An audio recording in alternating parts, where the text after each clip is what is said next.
Salut chers membres, abonnés, continuez-vous davantage à abonner sur BFB officiel.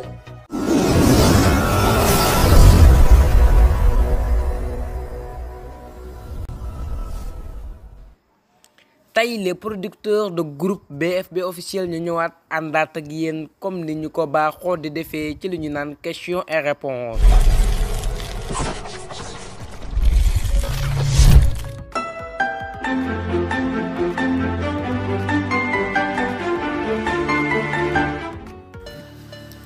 Tay question bi fi jot moo nekk nan ngay def ba sécuriser sa compte Google. Vidéo bi sax mo waroon njëkk vidéo yépp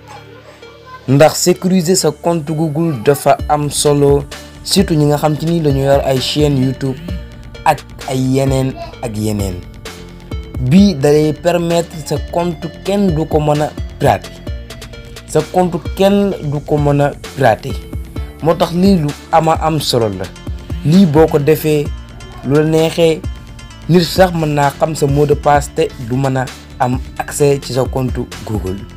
lii lu am solo la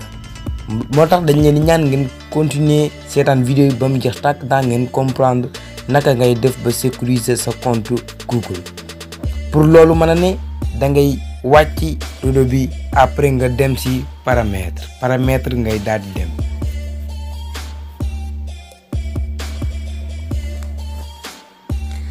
soo duggee sur paramètre pare fii naka ngay def da ngay wàcc ba fii ñu bindal la Google fii ngay daal di ñëw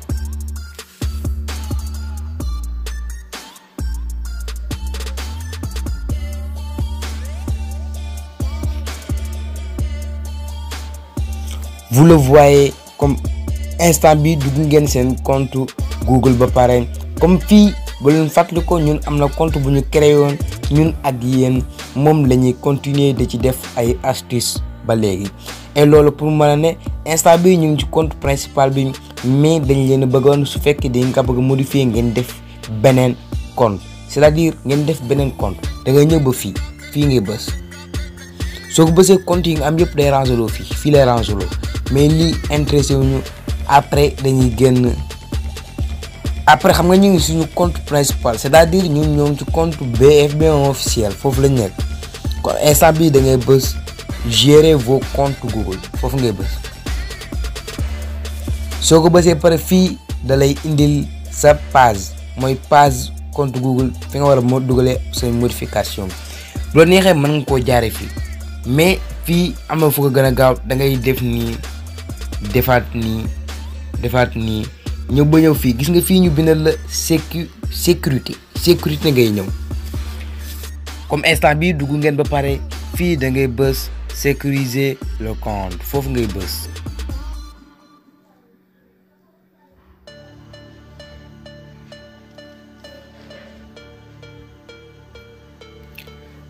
après fii bu ñëwee bindal na la lii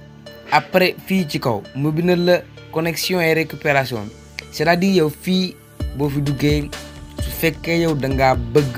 heure sooy connecté rek képp koo xam ci ni dafa bëgg a pirater sa compte rek force dafay am benn numéro bu mu koy laaj te numéro boobu moo koy permettre pour mu mën a comme bii boo demee ba fàtte sa mot de passe boo ko récupérer fii day am solo ndax da ngay ñëw ba fii ñu bindal la connexion et récupération foofu ngay bës lii boo ko defee da lay permettre boo demee ba fàtte sa mot de passe nga récupérer ko te lii bokk na ci sécurité bi ndax sécuriser la ñu wax en tout cas tey dañ leen di wan ni ngeen def ba sécuriser tout moo tax dañ leen di wanaale lii après fekk da nga bëgg boo récupérer sa compte da ngay bës fii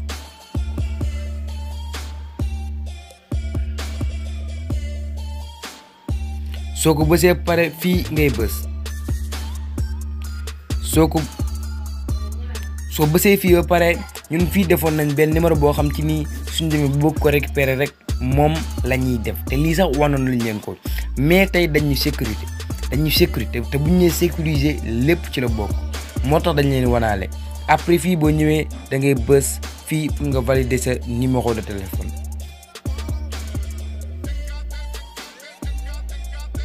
après dañuy laaj suñu mot de passe ñu def suñu mot de passe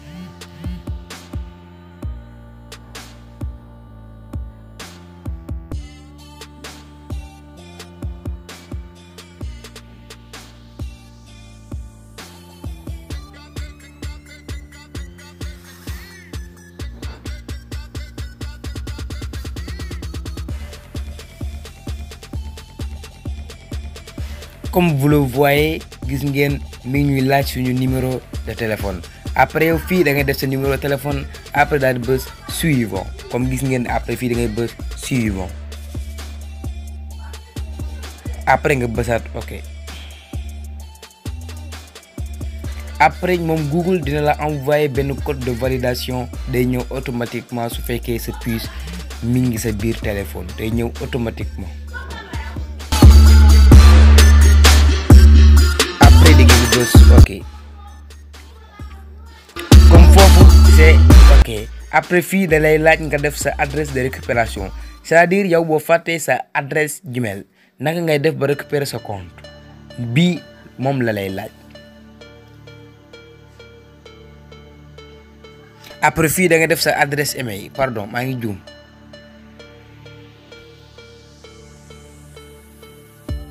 après boo defee pare ngay bës ok après ngeen bësaat ok pour finaliser ce que vous avez fait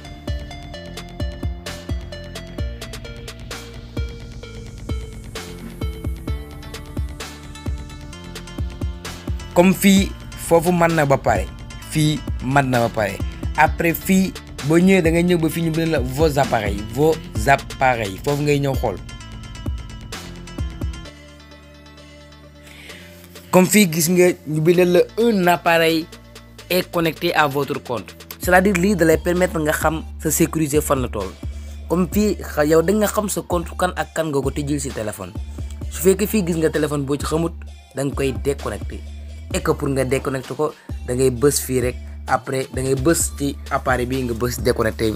ñun suñu bos kenn ci connecté moo tax te mooy ñun téléphone bii ñuy wax ak yéen benn téléphone kese ci tone moo ciy connecté moo tax mënuñu leen a wax naka ngay def ba mënuñu leen a wan naka ngay def ba déconnecté ko comme fii foofu mat na ba pare kon dañuy gën wanal leen ci sécuriser ba léegi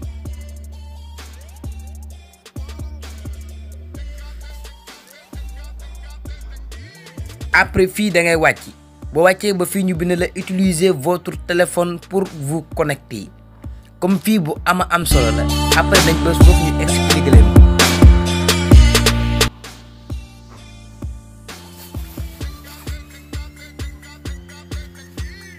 après ngeen bës ok pour vous connecter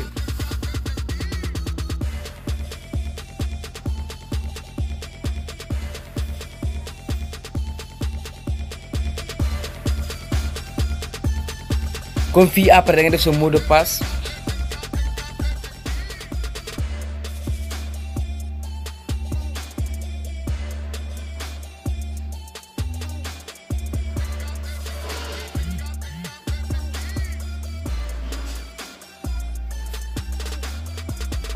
comme fii bi nee na la protéger votre compte c'est-à-dire mooy sécuriser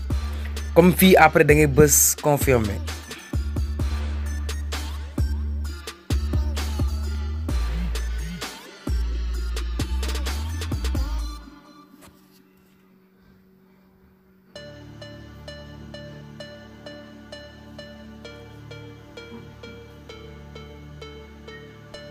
après ngeen bësaat configurer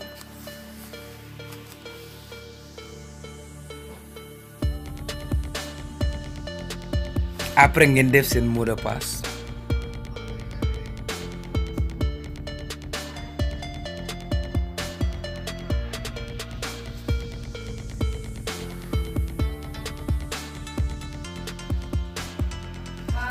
après fii ngeen bës suivant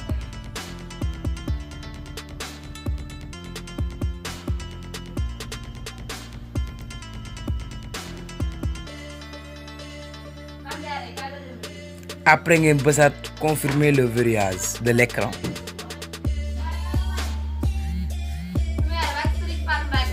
après ngeen bës oui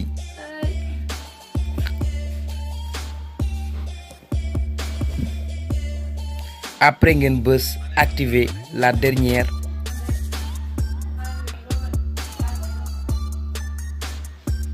après ngeen bës comme fii gis ngeen sànq ba léegi ñu ngi def mais expliqué wuñu leen lii naka lay jariñ c'est-à-dire lii boo ko defee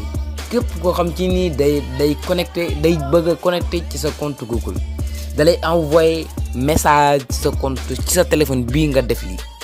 la ci envoyé benn message wax la ni la téléphone sàngam mi ngi connecté mi ngi bëgg a connecté ci sa compte su fekkee nag bëgg nga mu connecté da ngay bës oui comme foofu ngeen ko gisee su fekkee bëggoo mu connecté da ngay bës non affaire bi noonu lay demee moo tax lii lu am solo la daanaka bii boo ko defee jur nga defaat beneen ndax lii kese mën na sécurité bu doy sëkk.